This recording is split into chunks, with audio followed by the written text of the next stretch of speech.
Okay, so this is my bottle prep process. So the first thing you do is just cut off this label. Try and get off as much as you can without leaving glue residue. So if you're slow about it, you'll minimize kind of the glue that comes off, but kind of inevitable that some will come off of the bottle.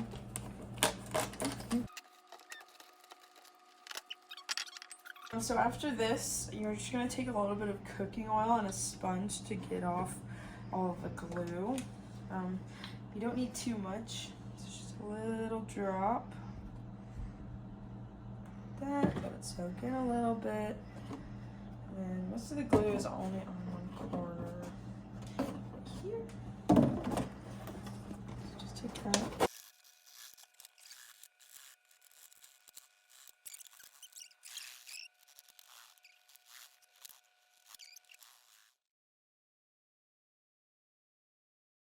Alright, so after you've washed your bottle, are you just gonna hold this over a stove?